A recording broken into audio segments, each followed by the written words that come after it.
now that we're halfway in. Now, another thing about batteries is you don't ever hook up to the battery directly because the battery is never going to provide the exact voltage that you want. Generally, you're going to have to put some sort of regulator on the battery. So maybe your processor wants 3.3 volts. All you've got is a 5-volt system. That means that you've got to put a regulator on it, and you have a choice of a linear regulator or switching regulator. A linear regulator is just a resistor divider circuit. It just burns the excess voltage and gives you the current, and gives you the output voltage that you want. The calculation for a linear regulator is pretty straightforward. You take the capacity of some battery, which is expressed in milliamp hours.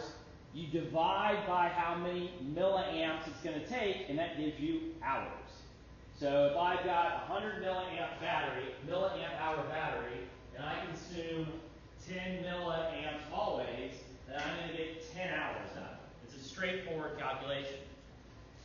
There is always some sort of efficiency factor that's built into this. So a linear regulator is less efficient than a switching regulator, and let's just assume it's about 80-85% efficient. The efficiency is actually dictated by the difference between the voltage you give it and the voltage that you want. It's going to be much more effective if you give it 5 volts and want 4 than if you give it 500 and you want 4. Because it's just going to burn all that extra power. A switching regulator, the way a switching regulator works is it takes your signal and it treats it like a PWM, and it rapidly turns the output on, off, on, off, on, off, and it does it at such a frequency that you effectively get an analog voltage. So you can take any square wave and vary it at a different duty cycle to create an arbitrary sort of analog signal. So here, if you ignore these two terms here, you have your capacity divided by your system, but you actually get some efficiency if the battery is greater than the system. Because you're not burning that current, you're just rapidly turning it off. If I have a 10-volt supply and I want 5 volts, that actually helps me because I don't actually have to switch as fast. I can switch a little bit slower and kind of get the voltage that I want. These are also more efficient at about 95%. I will say though that you can the difference between these two is important, but it's not. But there are also other considerations. A linear regulator is dead simple to implement. You put it on your board, and there are 2 resistors and 2 capacitors, and it's done. A switching regulator is going to require more configuration. You're going to have more capacitors on there. A switching regulator also introduces a new oscillator into the system. So instead of having a power supply that's inefficient but just drops my signal, now I have a power supply that's going ding, ding, ding, ding, ding, ding, ding, ding with my power line.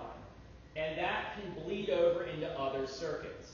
So you can have crosstalk between your power rails and your digital I/O lines. So you don't want a power line from a switching regulator being near your SPI clock line. They will interfere with each other, and then your SPI interface will no longer work because the power rail is nearby. So once you get into sort of the black magic of PCB design, all of these things matter. You're not going to see that on your breadboard. All right, practical tips for reducing energy consumption that doesn't involve necessarily going to sleep. So back to this question of which should you choose, the calculations tell us that if we take the pure equation that I gave you, it tells you slow down and take all of the 100 milliseconds to do the calculation. But that assumes that the voltage and frequency of the processor scale linearly. If you read into the data sheet of your little gecko, it tells you that that's a lie. So it says, because of the regulator, the current consumption has little variation over the supplied voltage. So you can lower the voltage, but the current's going to be the same. So that nice cubic function that you got from an ideal processor doesn't happen here. So you're not going to get the same drops that you would in an ideal system. so what the Gecko provides you is actually a table that shows for different sort of operating frequencies, what is the effective current per megahertz? And so what you can ask yourself is, if I put my main oscillator at this level, this is sort of the efficiency that I'm going to get. And what you can see is that operating slower is not actually more efficient. So because of the electrical way that this is constructed, if I go all the way down here to 1.2 megahertz, I'm going to pay 327 microamps per megahertz. And this chart, if you look, is actually sort of a minimum right here, around 14 or around 21 megahertz. And so if you took this information and you said, okay, let me calculate the amount of current something takes, the amount of time something takes, and the amount of energy, assuming you're running at 3 volts and something takes 1,000 cycles to accomplish, you can calculate it out and figure out how much energy those 1,000 cycles take. To go back to an example, if you're a system running on a battery, let's say that you're a Fitbit, you've got a step counting algorithm that you have to do all the time.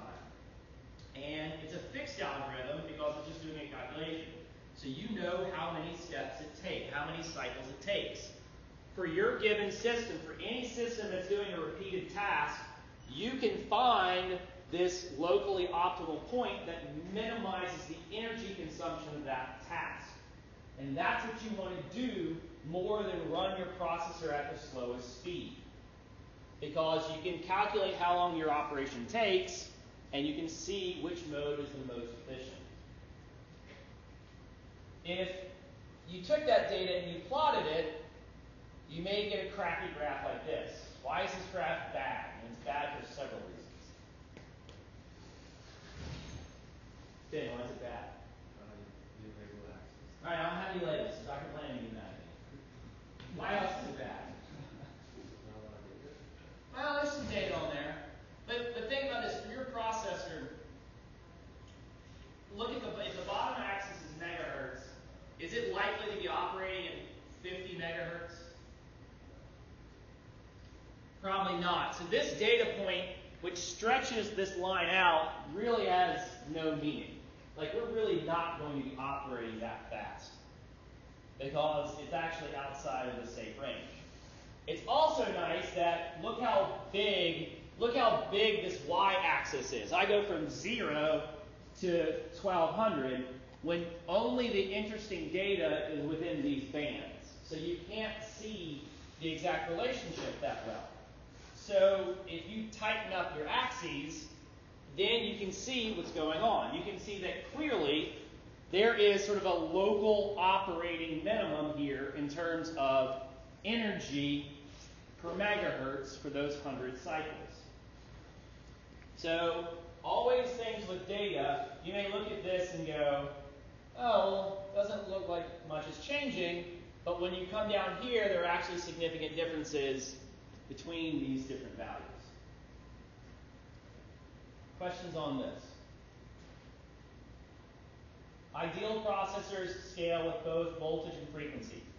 Real systems in practice don't. They're regulators. The chip has an internal regulator to keep the core at the same voltage. Other peripherals cannot be scaled with voltage and frequency. The ideal rules of scaling these things don't always apply. Other things that you can do to reduce power. Think about your I2C network. You have a GPIO pin connected to 5 volts via a resistor. So it's 5 volts and 5 volts, or 3 volts and 3 volts. There's no current draw. What happens if in the middle of an I2C transaction where you pull that pin low, your processor goes to sleep, and it leaves that pin low? How much current is being drawn through those I2C resistors? It's 3 volts over 1K or 3 volts over 10K. If you stop in the middle of an I2C transaction and you leave a pin low, then you're just burning current for no good reason. If you have a pin that's naturally connected to ground and it's not doing anything, you could potentially just having current flow through those pins.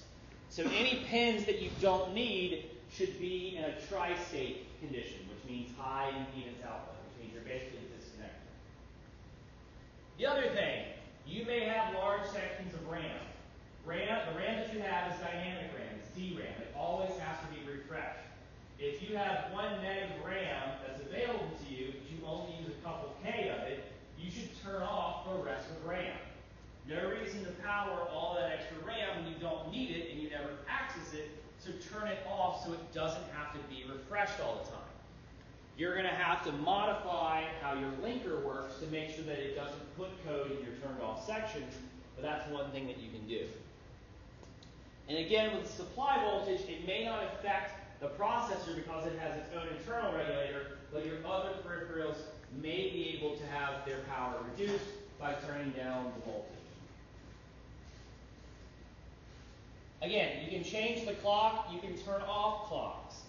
So, in your code, when you boot up, you turn on the high frequency peripheral bus, you turn on the GPIO bus, you turn on the SPI bus, all those different things. Every clock in the system consumes some energy because it drives some device. If you turn off the clock to some system, it no longer consumes dynamic power. It may have static power, but if F is 0, there is no dynamic power. So let's say that your application is in 2 modes. Sometimes you're doing I2C, sometimes you're doing SPI. When you're no longer doing I2C, turn off that peripheral by killing its clock, and it will no longer consume energy. Other things that you can do on the software side. Use compiler and cache optimizations. So on your code right now, there are no optimizations that are being enabled, but if you want to compress your project for size, or time, or efficiency, you can turn on the compiler optimizations. So that will take all the dead code, all the code that doesn't do anything, and get rid of it. So code that executes more quickly is going to consume less energy, so you're going to last longer. If you have a cache, you have to go to RAM and flash less frequency. Depending on the processor you pick, you may or may not have a cache. And also, depending on the processor you pick, the compiler may pick special instructions. So if you're running on a little Arduino, there's no floating point unit. Sorry, Top, it doesn't exist. On your Gecko, because it's an ARM, I'm pretty sure there's a floating point unit. If you were on a digital signal processor, there's going to be special floating point units called MACs. And MACs are multiply and accumulates. So if you've ever seen a digital filter, it's a lot of multiply this number by this number, add it. Multiply this number by this number, add it. So they have put in special instructions called MAC instructions that will do that work for you. But your compiler needs to know how to implement those instructions. And if the compiler doesn't, then you have to write assembly and do it yourself. And assembly is always fun. Another point is that your code is always faster being interrupt-based rather than being loop-based. So if you think about the way that you did SPI, you waited for the buffer to be empty, then you put some data in the buffer. You waited for the transition to complete, and then you put some data, you look for proceed buffer.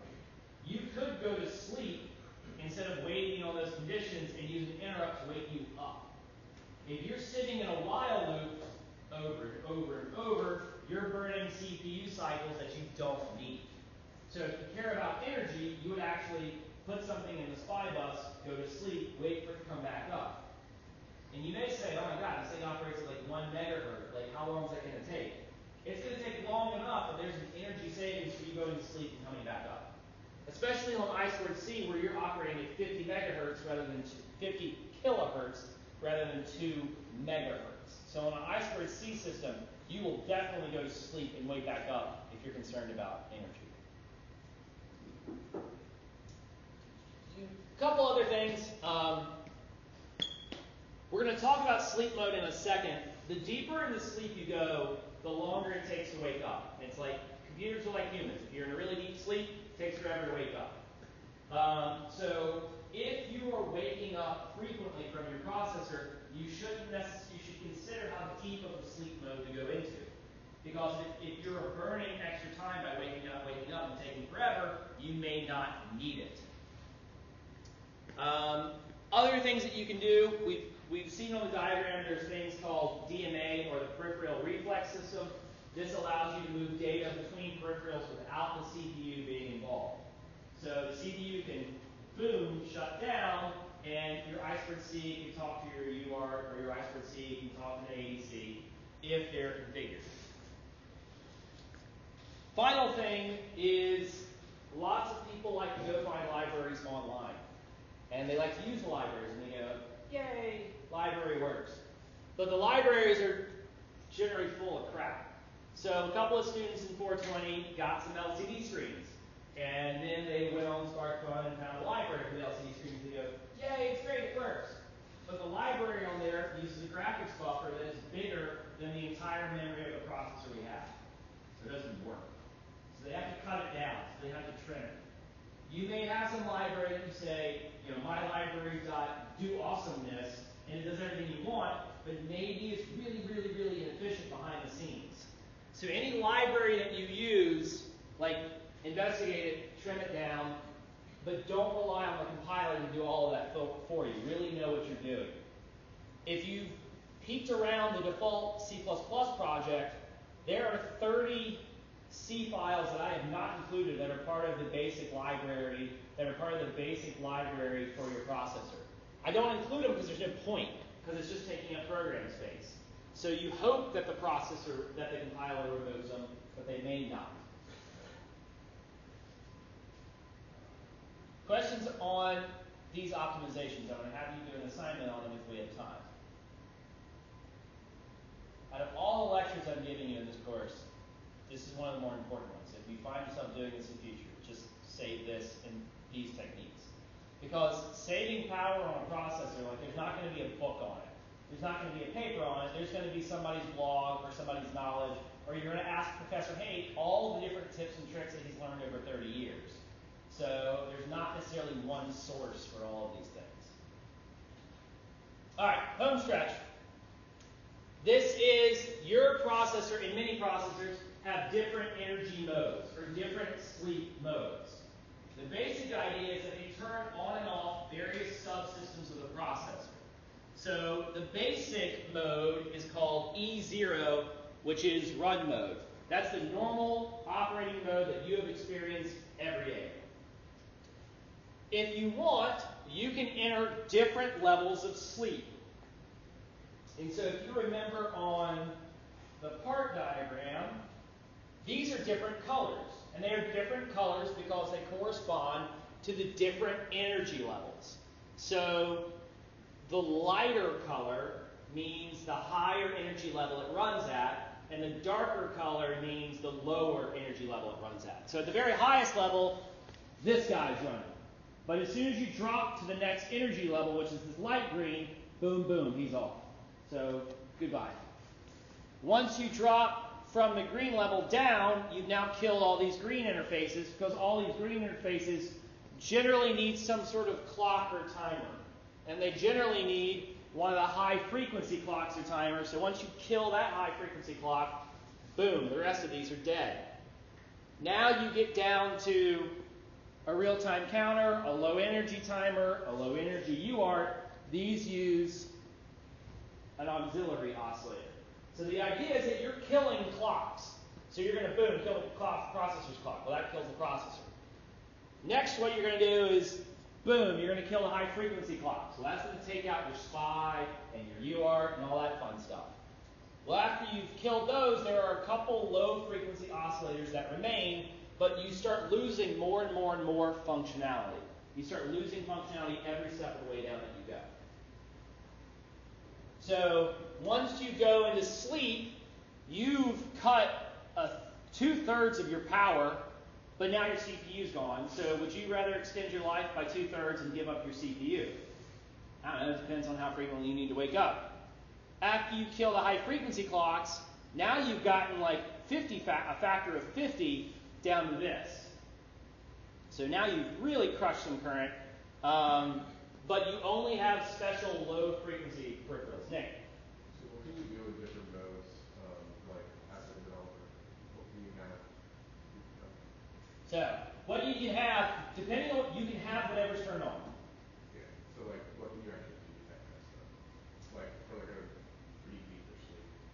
So, okay, let's say you're a weather station and you need to check the weather every 15 minutes.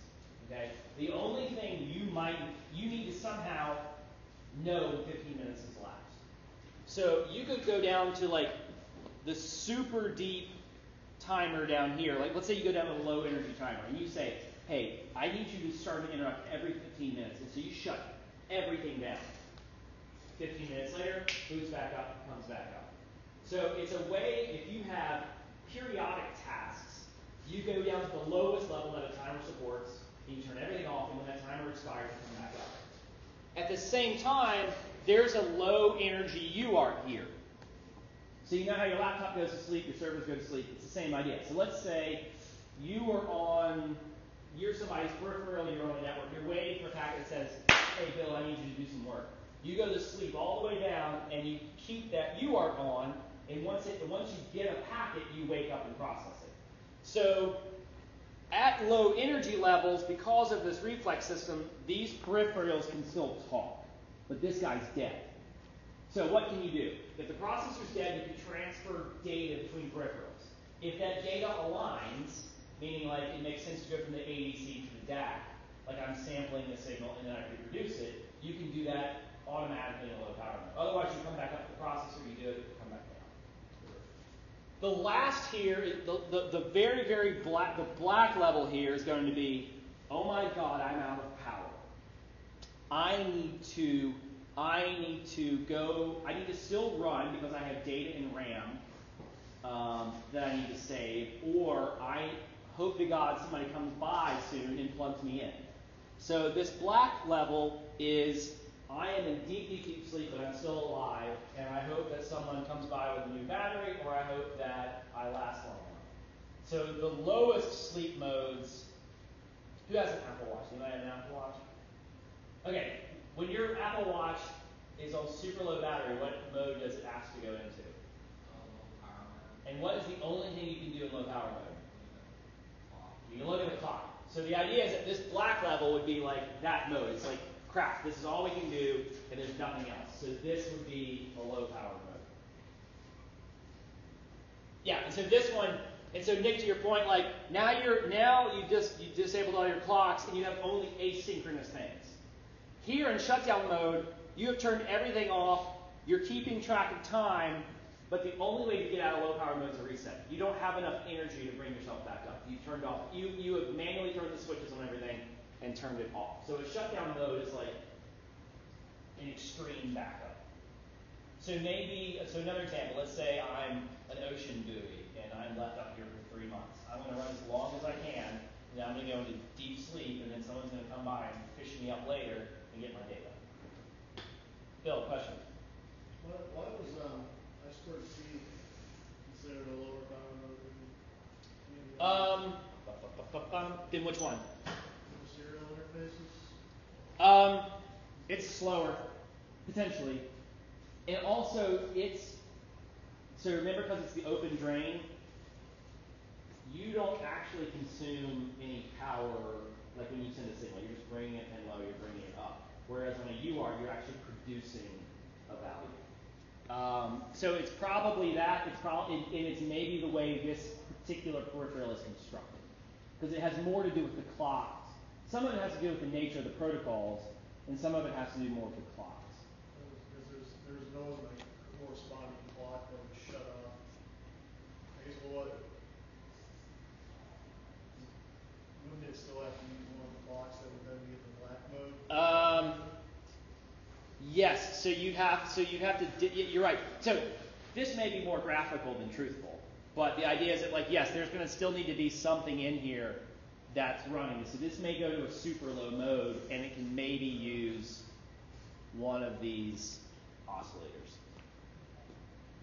Any oscillator that says RC means it's an RC time constant oscillator, means it's not a chip, so it's an internal oscillator bin. Is it possible for a timer to update an LCD without running any code?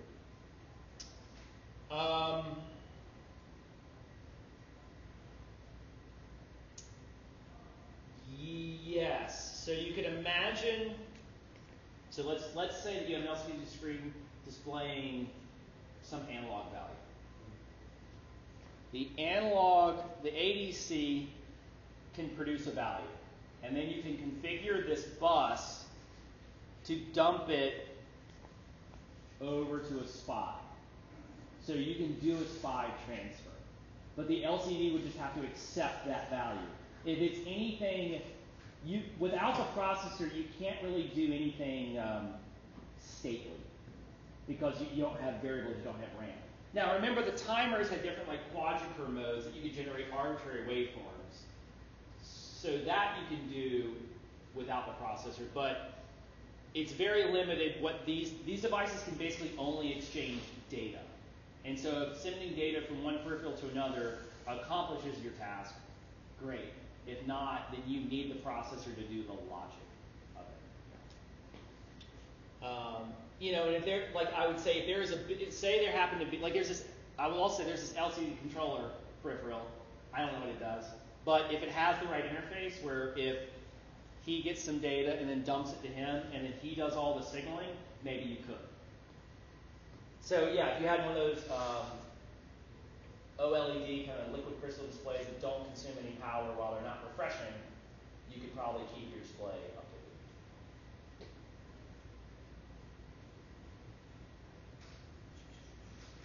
What we've sort of been dancing around is what can you do in different energy levels. And so again, you've got the graphical display, but you also have the chart here that shows how fast it takes to wake up and what peripherals are available to you in different modes. So E0 is the default running mode. E1 is where the processor is shut down. It takes no time to boot the processor back up. So there's really no point to never not, that's a wonderful phrase, be in E1. Because it takes no time here, and all you're doing is just turning down the processor. The lower modes that you go, 2 milliseconds to wake up and 2 microseconds and 160 microseconds to wake back up. So if you're trying to wake up 20 times a second, it doesn't make a lot of sense to go in that, let's say 100 times a second, it doesn't make sense to go in that low power, that super low power mode, because you might be wasting more time as you wake up, rather than if you woke up quickly and went back to sleep in E2 or E3. So as you keep going, you can see all the different stuff. You can see all the different stuff that's available. You can also see all the things that wake you up. So while the USART is available, not every USART event is going to wake you up. A receiver, a transmit will wake you up. Same thing on I2C. You could have any interrupt or when someone says your address. So if you're a slave device, there's no point for you to be awake until somebody talks to you. So you can go to sleep until your address gets matched, and then once your address gets matched, boom, you can wake back up. So those are your different options there. The way that you enter the sleep modes is generally any processor is going to have some register that says what mode you should be in, and then you execute a special sleep instruction. This gets done for you by the EMU library, and you just say enter M1, M2, M3, and 4, and you go to sleep. And depending on what level you go to sleep and what you have turned on, various things will wake you back up. If you are in the main thread, you will wake back up exactly where you left off. So if there's only sort of one thread going on and you're not in an interrupt, if you are inside of main and all of your code is inside of main because it's all calls from main, you will wake back up immediately where you left off. So you can send that SPI data, go to sleep, and wake back up on the next interrupt, and then keep going, keep going. You can also wake back up into an interrupt handler, but that's sort of a different mode. The other thing is that you will never wake back up if interrupts are disabled. So if interrupts are turned off, you'll never wake up. You'll be in a persistent CPU vegetative state, and you'll never go out. You have to have interrupts enabled. There are two different ways that you can do this. You can wait for an interrupt, or you can wait for an event. And the difference is really whether you go back to main or if you go into an interrupt handler. If you're trying to wake back up to process more data, you want to wake back up into main. If you're just trying to turn an LED on and off, you can wake back up into the interrupt, leave the interrupt, and go back to sleep. It pushes less data on and off the stack if you wake up into an interrupt versus if you wake up into main. So WFI will call you go to sleep, and you'll go into an interrupt. If you WFE, you will wake up from any interrupt, and then you'll resume back into main where you left off. So in your example here, if you're doing I2C, and you go wake up from events, you will wake up from any event that wakes you up. And you hope that is the corresponding one that you did, but it's going to be any event. You do lose the overhead of handling things in the ISR. So here's kind of a complicated example of what people can do. So it's getting ready to go to sleep. So what it's going to do is it's going to save all of the state information. It's going to save everything to the stack. It's going to set the sleep mode. And then, again, the reason you call get errata is because there are bugs in the sleep code in another code that you need to fix before going to sleep. Your two examples might be this. If this is sort of your this is your wake from interrupt example, where you set up everything, you say, hey, I want to initialize a timer, go to sleep. When the timer interrupt occurs, you do some work, you write some data to the LCD screen. Once the timer ends, once the interrupt ends, you go back to main and you immediately put yourself back to sleep. So a general format for doing an interrupt-driven thing is to say, here's all my work, go to sleep. So in your lab 2, where you're dealing with the timers from GPIO, you could have put this line here and everything would have worked exactly as you wanted. All of your timers would have gone off, all of your LEDs would have gone off, you would have saved energy by going to sleep. So this is where you always go back to main, but main immediately goes to sleep. If you want to wake up from an event, you can configure everything to go to sleep. And then here, what happens though, is that you never sort of come back here to main. You set things up, you wait from the interrupt, and you toggle it. So there's differences of whether you want to wait from an event and get back into main, or you just want to wait from an interrupt.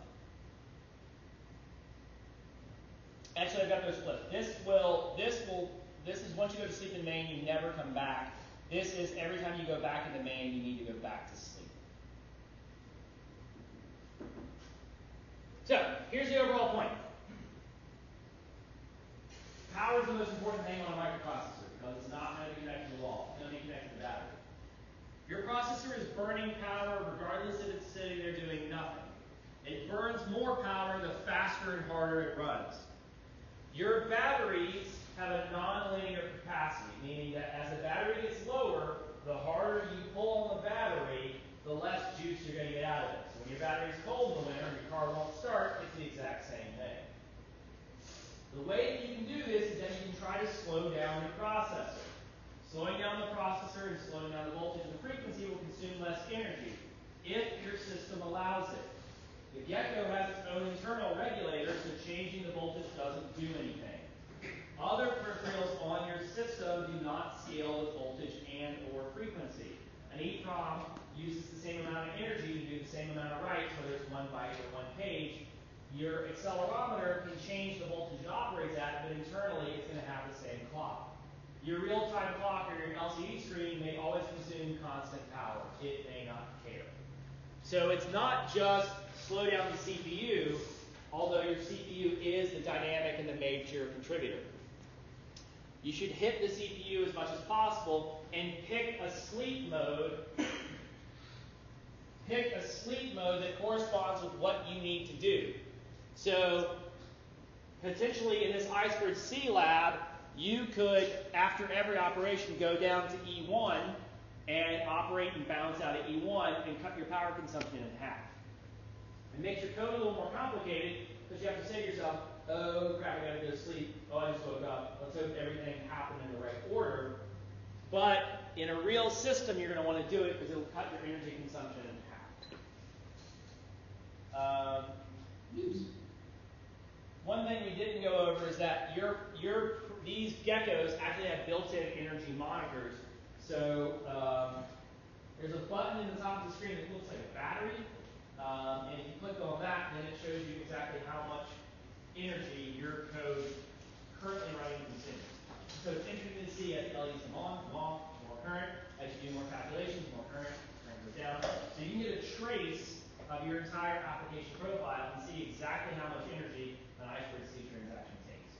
That's a neat little feature of this processor that's not available on all things. But it makes doing that easier instead of hooking it up to a power supply and a digital oscope and ripping your own traces.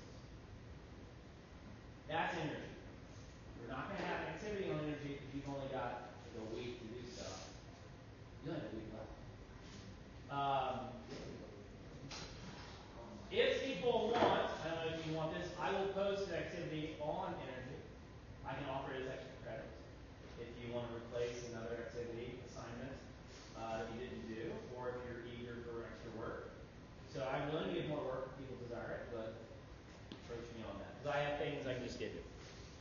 I'll post this lecture.